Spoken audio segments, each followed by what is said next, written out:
दीदी भगवान को जगा रही है, अब मुझे भी जगाएगी। भगवान, मेरी बहन की पढ़ाई का आखिरी साल है, उसे इस साल भी पास कर देना। इस दुनिया में मेरी बहन के सिवा मेरा कोई नहीं है। मुझे अपनी कोई परवाह नहीं। दिन रात एक ही आस में जी रही हूँ कि मेरी बहन जिंदगी में बहुत उन्नति करे, खूब पढ़े। बस यही एक प्रार्थना है।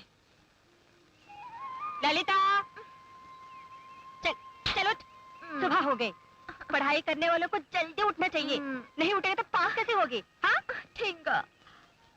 जल्दी उठने से क्या सब पास हो जाते हैं? अगर ऐसे ही हो तो रात भर सोए क्यों? साइंस के असूल के अनुसार पढ़ाई शुरू करने से पहले दिमाग की मशीन को आराम मिलना चाहिए। इससे मशीन ठंडी हो जाती है और तब जाकर नई बात अंदर जाती है। बस बस, ये बुटपटांग कहानियां सुनाकर मुझे बेवकूफ मत बना। ये रहा ब्रश, जल्दी ब्रश कर। गर्म पानी तैयार है, जल्दी नहा ले। और नाश्ते के लिए पूरी बनाई है, पूरी। Colgate dental cream, Colgate dental cream. दांतों को चमकदार और तेज करने के लिए कोलगेट डेंटल क्रीम इस्तेमाल कीजिए। टंग टंग। दीदी, जरा मेरे बालों में कंघी करो ना। अब तू बड़ी हो गई है, अपने हाथों से कंघी किया कर। दीदी, कभी पहले तुमने मुझे कंघी करने दी है? कंघी क्या, कुछ भी करने देती हो? मेरे कपड़े तुम धो देती हो, यहाँ तक कि रात को सोते समय बिस्तर भी तुम ही बिछा देती हो। सुबह से शाम तक तुम मुझे करने क्या देती हो सिवाय पढ़ाई करने के? पढ़ाई पढ़ाई पढ़ाई। हाँ हाँ, तू सिर्फ पढ़ाई कर। और मेरी जिंदगी की सबसे बड़ी इच्छा है कॉलेज का बीएससी या सीएससी, क्या नाम होता है, वो पास कर।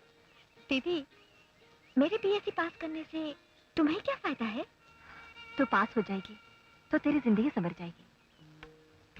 हर माँ अपने बच्चे का जीवन सुधारने के लिए अपनी सारी जिंदगी लगा देती है, तो क्या वो औलाद से उस मेहनत, उस प्यार का कोई फायदा चाहती है?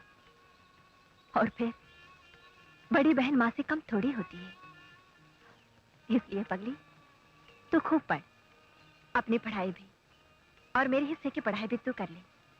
तेरे हिस्से का घरेलू काम और अपने हिस्से का घरेलू काम मैं करूंगी। अरे बुद्धू, चुप क्यों है? अरे, तेरी आंखों में आंसू? दीदी, तुम्हें माँ कहना अच्छा तो नहीं लगता, लेकिन तुम मेरे लिए माँ से भी महान हो, बल्कि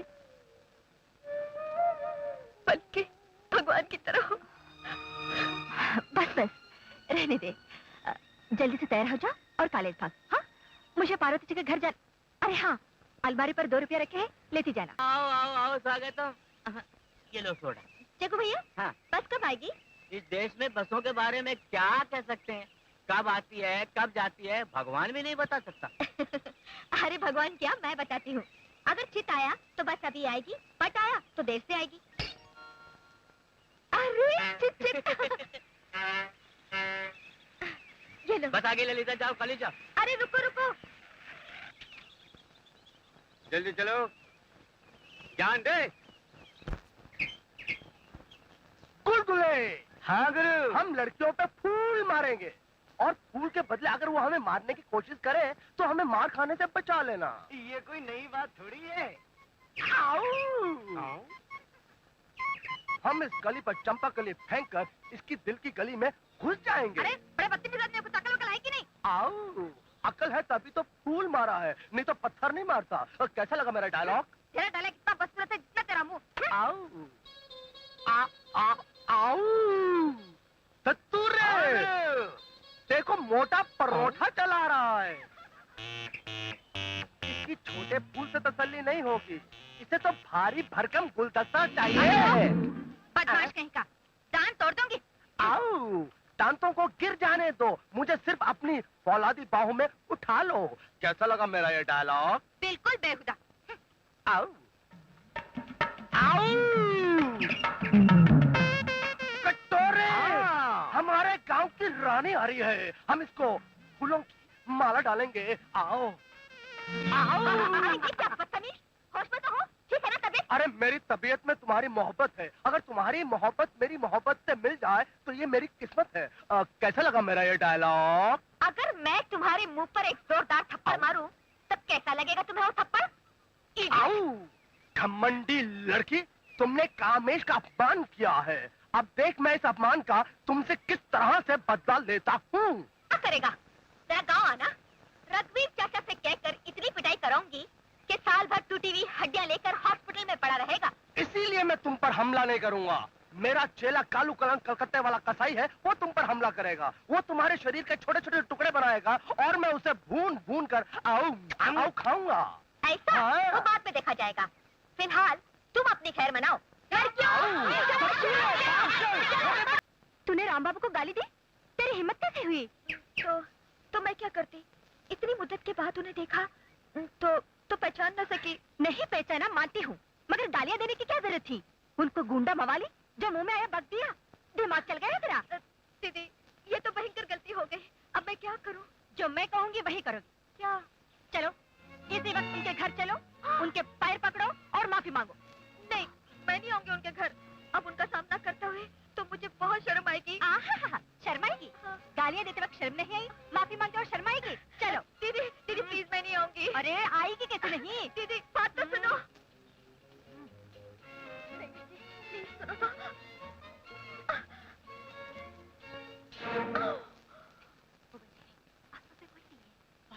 और माँ दीदी,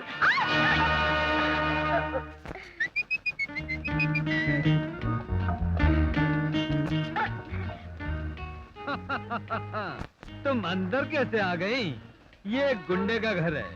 जो गुंडा तुम्हें रास्ते में सता सकता है, वो तुम्हारे साथ अपने घर में न जाने क्या क्या कर सकता है। सॉरी सर, मुझसे बहुत बड़ी गलती हो गई। अरे क्या गलती हो गई? तुमने मुझे गुंडा कैसे समझ लिया? साफ सुथरे कपड़े पहने हुए, शक्ल भी अच्छी खासी है। यारों का कहना है अब भी मौका है, कोशिश करो तो हीरो बन सकते हो, और तुमने हीरो को गुंडा समझ लिया? हाँ? तुम तो आप तो सचमुच के हीरो हैं। सचमुच का हीरो? हाँ। तो फिर गालियां देने की जरूरत क्या थी? मुझसे बहुत बड़ी गलती हो गई, इसीलिए तो माफी मांगने आई हूँ। बंद करो ये रोना धोना। तुम्हें इतनी आसानी से माफी नहीं मिल सकती। पहले मैं जो कहता हूँ वो करो, फिर माफी मिल सकती है। कहिए, मुझे क्या करना होगा? इधर आओ। अरे इधर आओ ना। अरे इधर आओ। ये जगह देख रही हो? देख रही हो ना? यहाँ पर पप्पी दो।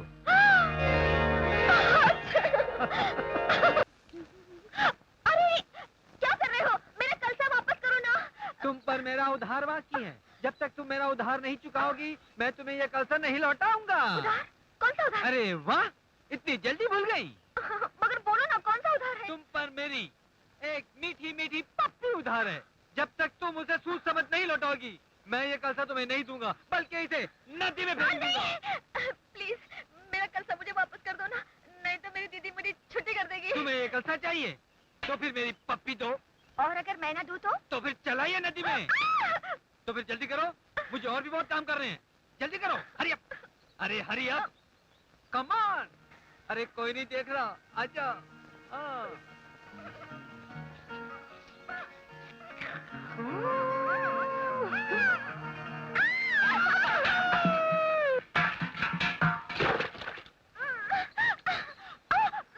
अरे छोड़ो उसे। जो तुमने मुझे दिया है ना, उसके लिए मैं तुम्हें हजारों कलसे दिलवा दूंगा। अच्छा माँ, मैं चलता हूँ। अरे ठहर जा बेटे, नई नौकरी है, स्कूटर भी नहीं खरीदी है। इस शुभ घड़ी में जानकी को सामने से गुजरने दे। मैं क्यों मजा? हाँ हाँ, तुम। सारा गांव कहता है कि तुम अच्छी शुगन वाली हो। सामने से गुजरोगी ना तो कोई लाभ होगा। तुम ठीक कहते हो बेटे, जानकी को सामने से गुजर जाने दो। क्या पता तुम्हें जिंदगी का सबसे बड़ा खजाना मिल जाए। अगर ऐसा खजाना मिल गया तो मैं सब इसे दे दूंगा। ओके, चलो सामने से गुजरो भाई।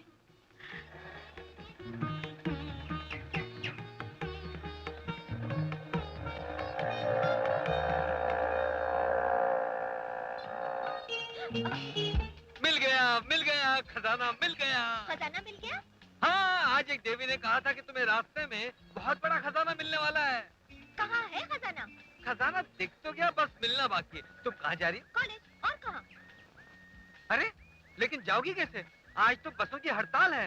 हर लड़की को अपने साथी लड़के से लिफ्ट लेनी पड़ रही है। अच्छा, अरे बाबा, ये मैं नहीं कह रहा हूँ, ये तो आज के पेपरों में आया है, आज की स्पेशल रेडियो न्यूज में आया है। हाँ, मुझे सब मालूम है, तुम झूठ बोल रहे हो। लो, झूठ बोलकर मुझे कौन सा पद्मश्री मिल जाएगा? अगर विश्वास नहीं आता तो जग्गू से पूछ लो। जग्गू! हाँ, जग्गू से पूछने की क्या जरूरत है? मेरे पास सच और झूठ की मशीन है। अभी पता चल जाएगा कि बस आएगी या नहीं। अरे, फट गया। लगता है बस की कोई गड़बड़ है। उफ, आज एक जरूरी क्लास है, नहीं पहुंच सकी तो मिस हो जाएगी। तो फिर जल्दी करो, बैठो स्कूटर पर। मैं स्कूटर पे नहीं बैठूंगी, मैं पैदल जाऊंगी। अगर तुम पैदल जाओगी तो तुम्हें कॉलेज पहुंचने में देर हो जाएगी, और अगर तुम्हें कॉलेज पहुंचने में देर हो गई तो तुम्हारी जरूरी क्लास मिस हो जाएगी, और अगर तुम्हारी जरूरी क्लास मिस हो गई तो तुम फेल हो जाओगे। हो, चलो। चलो। बात ये है, मेरा स्कूटर नया है, बहुत तेज भागता है, इसलिए गिरने का डर है। मुझे जरा टाइट पकड़ लो ना। और जरा नजदीक।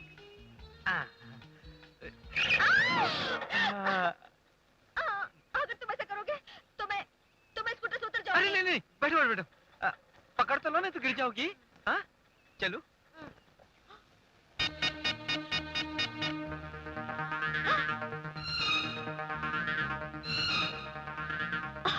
राम बाबू, राम बाबू, राम बाबू, राम बाबू।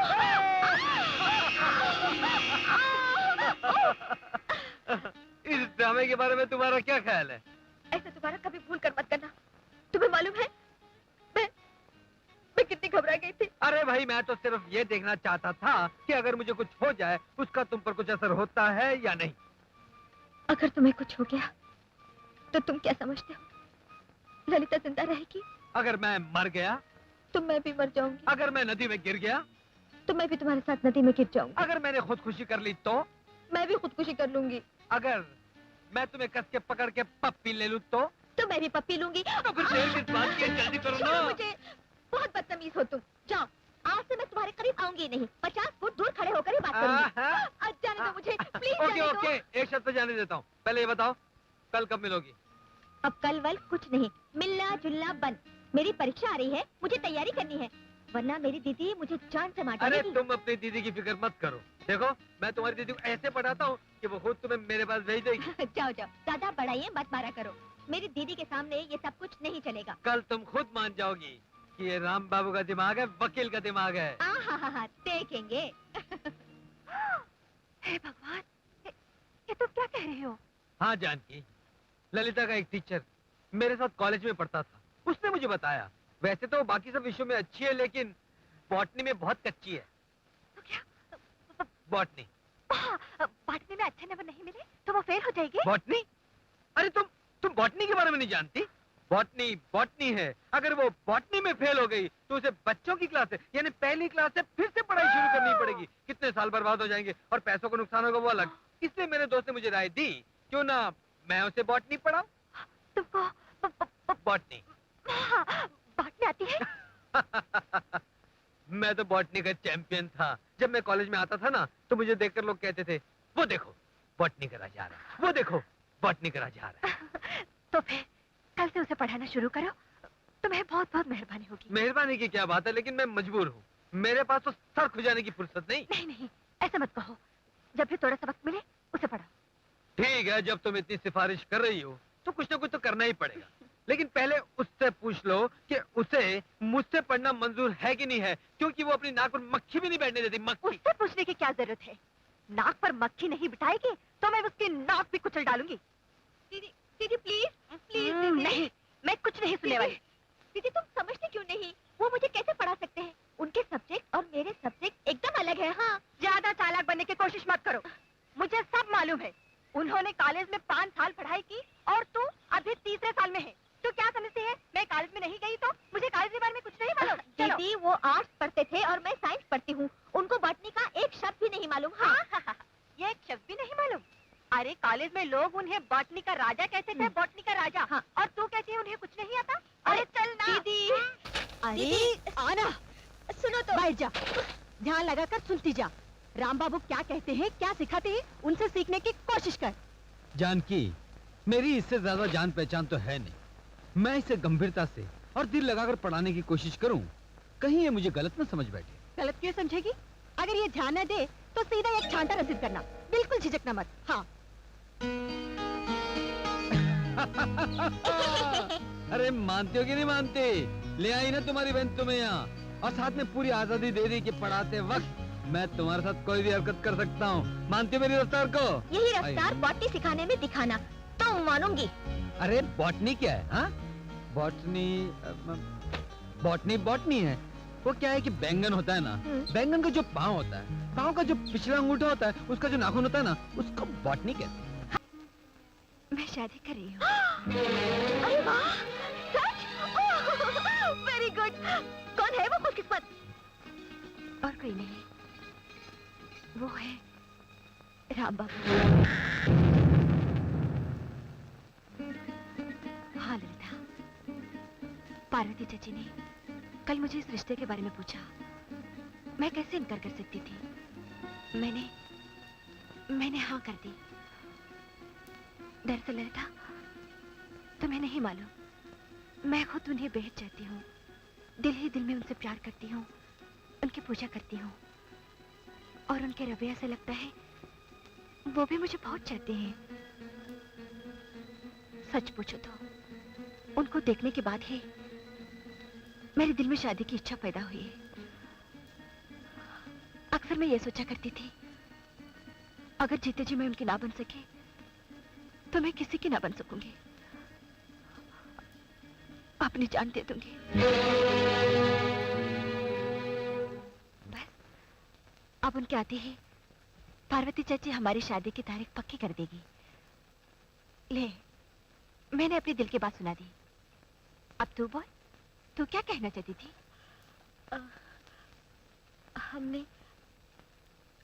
हमने ये शर्त रखी थी ना दीदी, एक अपनी दिल की बात सुनाएगा तो दूसरे को अपनी आंखें बंद करनी पड़ेगी। बोलो, तुमने अपनी आंखें बंद कर ली? हाँ, बंद कर ली। अब बोलो।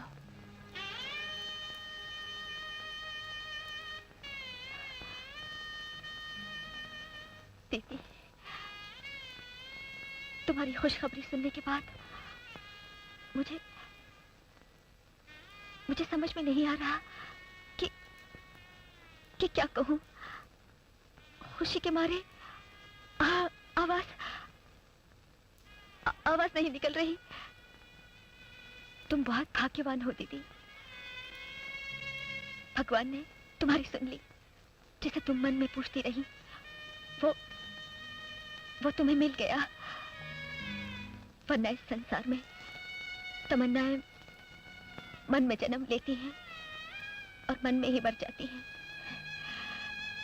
तुम किस्मत वाली हो दीदी, तुम्हें अपनी पसंद का पति मिल रहा है जो अच्छा इंसान है और अच्छे दिल का मालिक है। तुम्हारी शादी हो जाए, तुम्हारा घर बस जाए और तुम सारी जिंदगी सुखी रहो, यही मेरी इच्छा है। मेरी तारीफ तो बंद कर, पहले ये बता तुम मुझसे क्या कहना चाहती थी? मैं ये कह रही थी दीदी कि प्रिंसिपल साहब ने मुझसे वादा किया है कि वो मुझे रिजल्ट के बाद कॉलेज में लेक्चरर की नौकरी देंगे। सच? ललिता, तू कॉलेज में पढ़ाएगी? आज मैं कितनी खुश हूँ कि भगवान ने मुझे इस लायक तो बनाया कि मैं अपनी बहन को पढ़ा लिखा कर समाज के एक ऊंचे मुकाम पर बिठा तो सके। ललिता,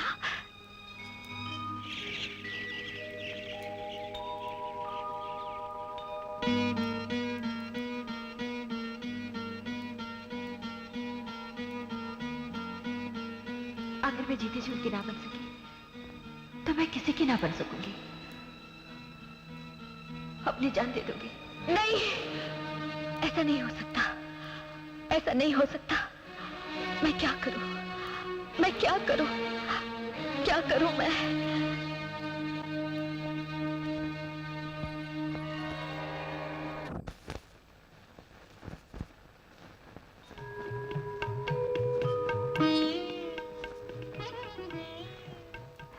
ललिता, ये देख, तूने रात जो रुपया उछाला था वो यहाँ पड़ा है भगवान की तस्वीर के सामने, और वो भी पट पड़ा हुआ है। पहले बोलने की तेरी बारी थी, जबरदस्ती तूने मुझे पहले बोलने पर मजबूर किया। मजबूर करने वाली मैं कौन हूँ दीदी? खुशी और मजबूरी तो मुकद्दर की बात होती है। भगवान ने तुम्हें पहले बोलने का मौका दिया क्योंकि वो तुम्हारे साथ हैं, तुम्हें खुश देखना चाहते हैं। अच्छा दीदी, मैं कॉलेज जाती हूँ, सर्टिफिकेट लाना है। धीरे से जाना खटियाना में होए भंवरा। आओ ललिता, तुम यहाँ? मैं जाग रहा हूँ या कोई सपना देख रहा हूँ? ये सपना नहीं, हकीकत है। आओ, तुम गांव से चलकर इस शहर में मेरे घर में मेरे पास आई हो, किस लिए? मैं तुमसे कुछ पूछने आई हूँ। मुझसे? पूछो पूछो पूछो। क्या तुम मुझसे शादी करोगे? आई? शादी? हाँ, करोगे मुझसे शादी? ललिता, हो सकता है मैं देखने में बेवकूफ लगता हूँ, पर इतना भी बेवकूफ नहीं कि जो तुम कहती जाओ वो मैं मानता जाऊँ। मैं बहुत हरामी और सुअर आदमी हूँ, मुझसे खेलने की कोशिश मत करना। तकदीर मुझसे खेल रही है कामेश। जो तकदीर के हाथों खिलौना बन जाए वो किसी से क्या खेलेगा? तुम सिर्फ इतना बता दो कि तुम मुझसे शादी करोगे या... आओ, आगे एक शब्द नहीं बोला। मैं तुमसे शादी करने के लिए तैयार हूँ। ललिता, तुम बोलो तो मैं पुल से कूद के दरिया में जान दे दूं, तुम बोलो तो मैं छत से कूद के नीचे जान दे दूं, तुम बोलो तो मैं सोडे की बोतल के अंदर घुस के जान दे दूं। मैं तुमसे शादी करने के लिए तैयार हूँ ललिता। मगर एक शर्त है। मुझे तुम्हारी हर शर्त मंजूर है। पहले सुन लो कामेश, मैं तुमसे तुम्हारे गुजरे हुए कल के बारे में कुछ नहीं पूछूंगी, और ना ही तुम मुझसे मेरे गुजरे हुए कल के बारे में कुछ पूछोगे। आओ, मुझे सिर्फ फूल की खुशबू से मतलब है। फूल लगाया किसने, उससे पानी किसने दिया, उसका मालिक कौन है, उससे मुझे कोई मतलब नहीं। ललिता, मुझे सिर्फ तुम्हारे आने वाले कल की परवाह है, जो गुजर गया उसकी नहीं।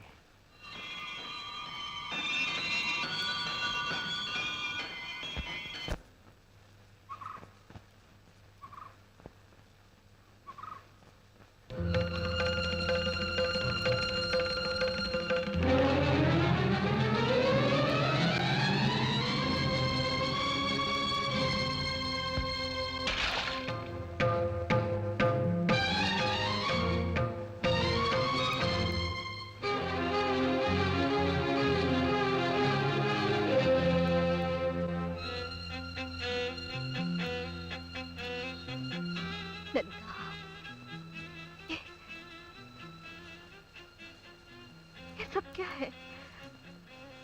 हम दोनों ने शादी कर ली। नहीं, ये नहीं हो सकता। ये झूठ है।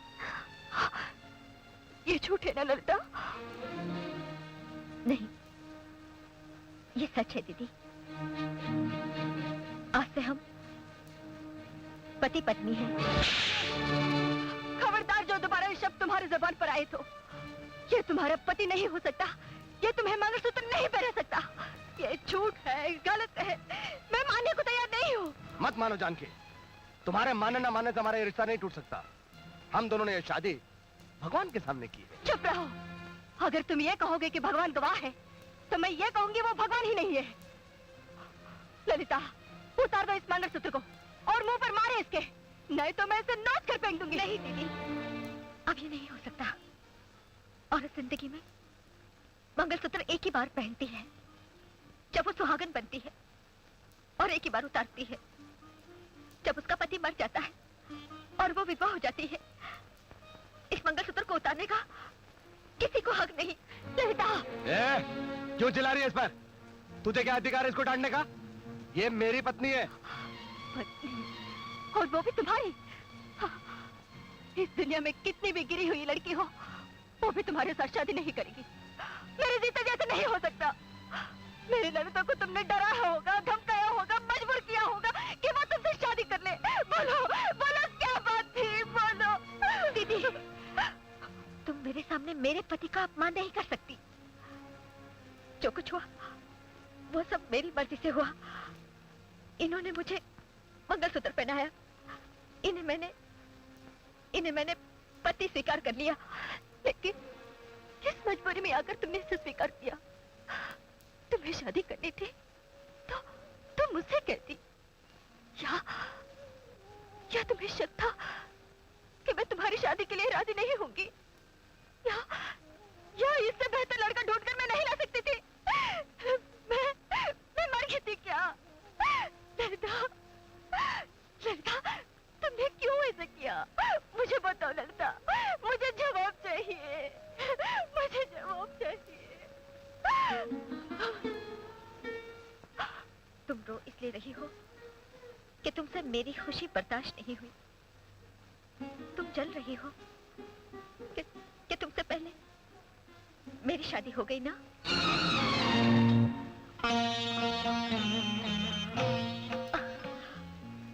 बड़ी देर से बर्दाश्त कर रही हूँ। तुम मुझे एक बच्ची की तरह डांट रही हो। अब मैं बच्ची नहीं, बड़ी हो गई हूँ। पढ़ लिखकर मुझे ये समझ आ गई है कि मुझे कौन सा कदम उठाना चाहिए और किससे शादी करनी चाहिए।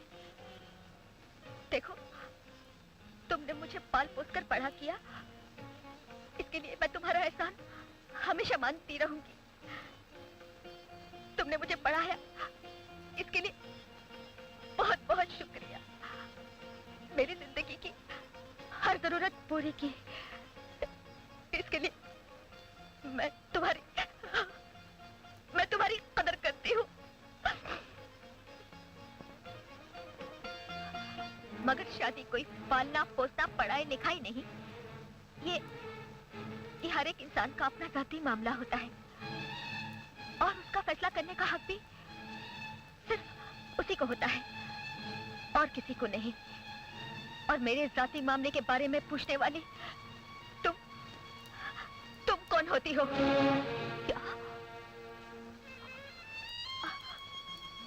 क्या कहा? तुम मुझसे कहती हो कि मैं कौन हूँ? ललिता, तुझे मालूम नहीं मैं कौन हूँ? ललिता, मैं वो हूँ जिसने तुझे सारी जिंदगी माँ बाप की कमी कभी महसूस नहीं होने दी। जिंदगी के हर दिन को जलाया तेरे भविष्य में रोशनी भरने के लिए। जिंदगी का हर सपना, हर अरमान, हर आरज़ू तुझे बना रखा था और मुझे पूछती है कि मैं कौन हूँ? ठीक है, आज से मैं भी नहीं जानती हूँ कि तुम कौन हो। चले जाओ यहाँ से, निकल जाओ यहाँ से। तुम्हारी शक्ल ललिता से मिलती है, हाथ में किसी और की लाई हो। वो ललिता जिससे मैं प्यार करती थी, जो मेरी बहन थी, तो वो नहीं हो। वो ललिता मर गई। चले जाओ, निकल जाओ यहाँ से। मुझे अपनी उस ललिता की मौत पर आंसू बहाने हैं। निकल जाओ।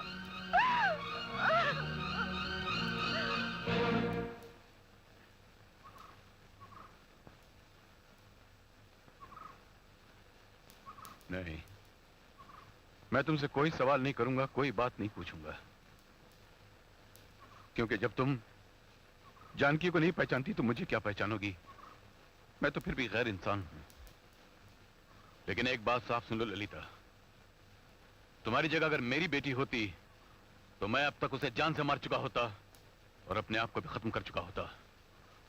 कमेश, सारी बर्बादी का जिम्मेदार मैं हूं।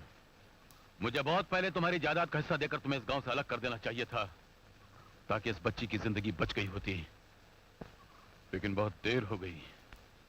जी तो अब भी चाहता है कि मैं तुम्हारा खून करके तुम्हारे टुकड़े टुकड़े करके सारे गांव में बहा दूं, ताकि गांव वाले जो मुझे रघुवीर चाचा कहते हैं उन्हें पता चले कि रघुवीर के दिल में गांव वालों के लिए कितना जज्बा है, कितना प्यार है। लेकिन ऐसा कर नहीं सकता, मजबूर हूं, क्योंकि देवी समान इस बच्ची की बहन को मैं विधवा नहीं करना चाहता। इसलिए इससे पहले कि मेरे हाथ तुम्हारे खून से नापाक हो, चले जाओ यहाँ से। तुम्हारी जायदाद का हिस्सा तुम्हें मिल जाएगा। कल सुबह ही गांव छोड़कर चले जाना और कभी लौटकर मत आना। चले जाओ यहाँ से, चले जाओ यहाँ से। और सुनो, कभी कभी इत्तेफाक से अगर तुम्हारे इस गांव से गुजर हो तो बस से कदम उतारने से पहले यह मालूम करना कि रघुवीर जिंदा है या मर गया। और अगर रघुवीर की मरने की तुम्हें खबर मिले तब इस गांव की धरती पर कदम रखना, वरना नहीं।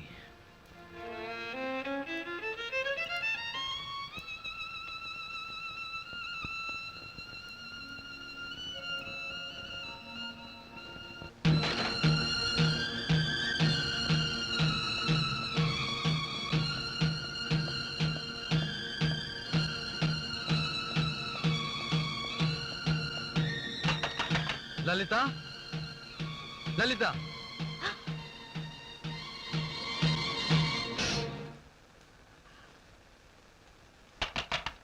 ललिता, दरवाजा खोलो।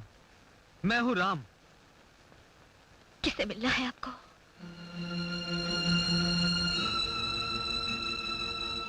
मैं अपनी ललिता से मिलने आया हूं, जिससे मैंने प्यार किया। तो आप गलत दरवाजे पर आए हैं। यहाँ वो ललिता रहती है जो कामेश की पत्नी है। ये नामुमकिन है। वो ललिता कामेश की पत्नी कैसे बन गई? क्यों नहीं बन सकती? जरूर बन सकती है। भगवान को साक्षी मानते हुए हम दोनों ने शादी कर ली है। मुझे विश्वास नहीं आता और मरते दम तक नहीं आएगा। मुझे सिर्फ इतना बताओ ललिता, क्या उसने तुम्हें डराया, तुम्हें मजबूर किया, या मेरी गैर मौजूदगी में उसने तुम्हारे अकेलेपन का नाजायज फायदा उठाया, जिसके कारण तुम्हें मजबूर होकर उसे शादी करनी पड़ी? बताओ ललिता, क्या उसने तुम्हारे साथ ऐसा किया? बताओ ललिता, प्लीज मुझे बताओ।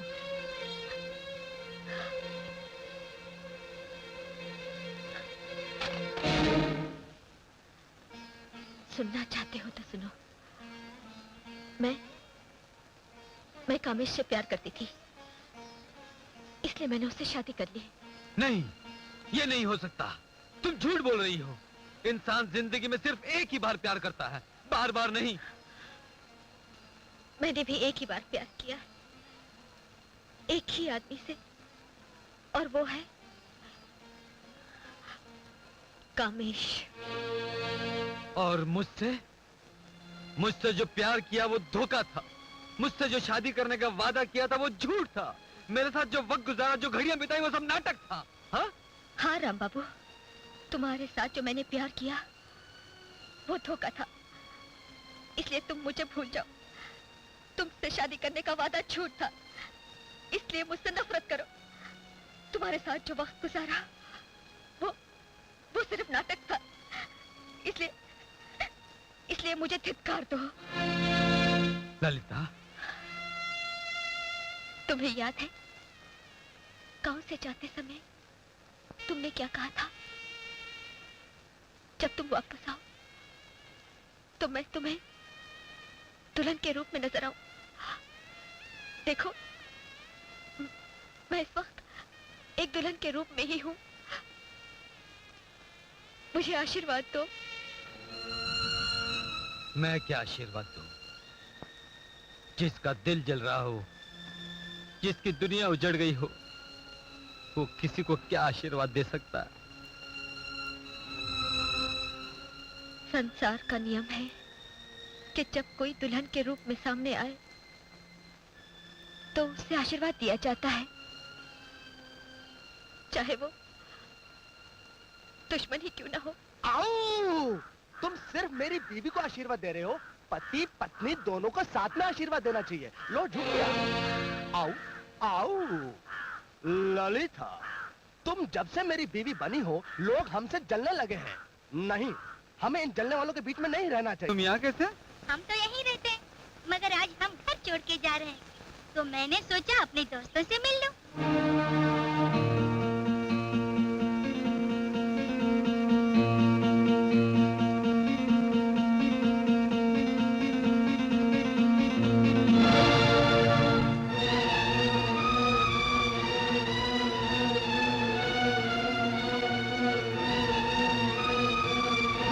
ललिता, तुमने मुझे आज बरसों बाद देखा और देखते ही घर बदलने का फैसला कर लिया। जिन्होंने एक बार आंधी और तूफान से चोट खाई हो, वो दोबारा तूफान आने से पहले ही घर बदल लिया करते हैं। जाने से पहले सिर्फ एक सवाल का जवाब देती जाओ। मैंने जिंदगी में सिर्फ तुमसे प्यार किया है, दीवानावार प्यार, और तुमने उस प्यार का खून कर दिया और उसी खून को सिंदूर बनाकर अपनी बहन के मांग में भर दिया। यह अधिकार तुम्हें किसने दिया? खुद मेरे जीवन से निकल गई और अपनी बहन को मेरी जिंदगी में छोड़ गई। यह हक तुम्हें किसने दिया?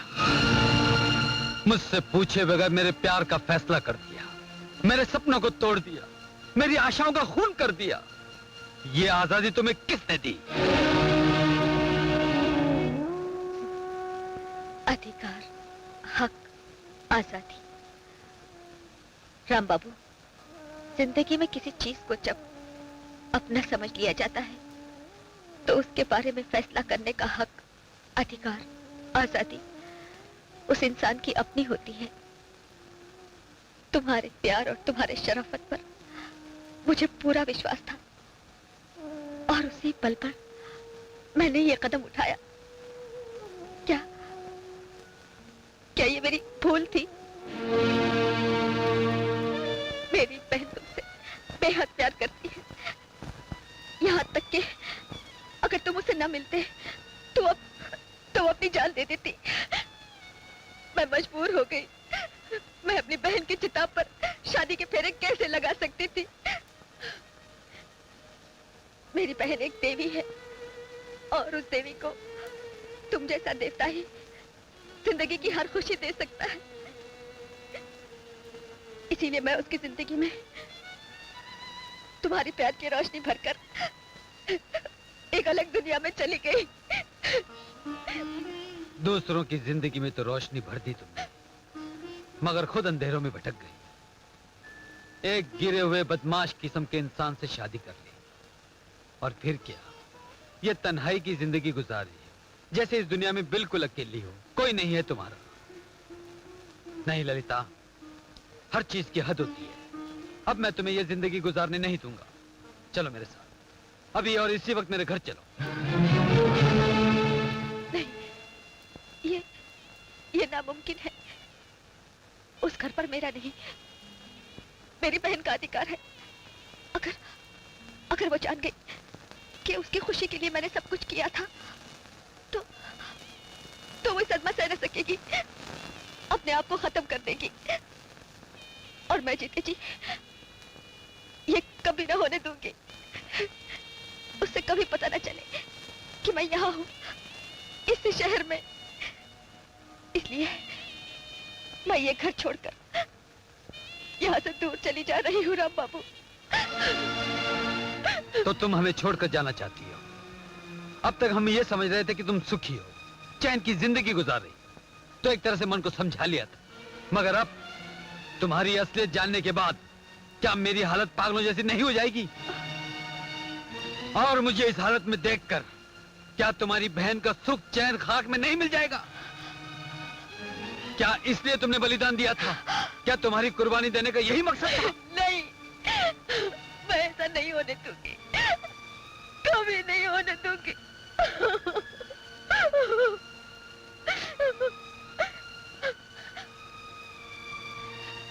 ठीक है, मैं यहाँ एक शर्त पर रहूंगी। दीदी को कभी न पता चले कि मैं यहाँ हूँ। वो यही समझे कि ललिता बरसों पहले मर चुकी। बताओ, इस राज को राज रख सकोगे? ठीक है ललिता, मैं जानकी को कभी नहीं बताऊंगा कि तुम यहाँ हो, लेकिन मेरी भी एक शर्त है।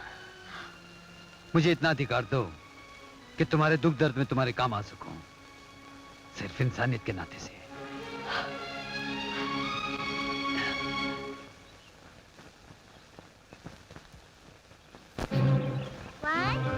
One, two, three.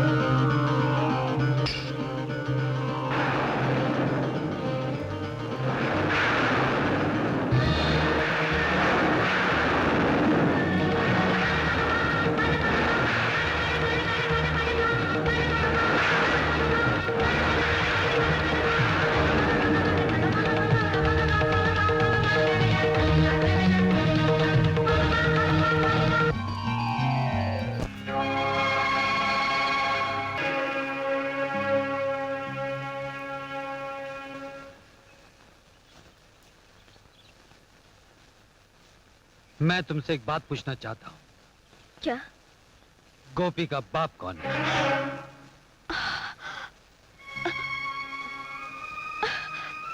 बोलती क्यों नहीं? चुप क्यों? ये इन बातों का वक्त नहीं। तुम यहाँ ज्यादा देर ठहरोगे तो अड़ोस पड़ोस में देखने वालों के मन में शक पैदा हो सकता है। इसलिए अगर बुरा ना मानो तो मेहरबानी करके यहाँ से चले जाओ।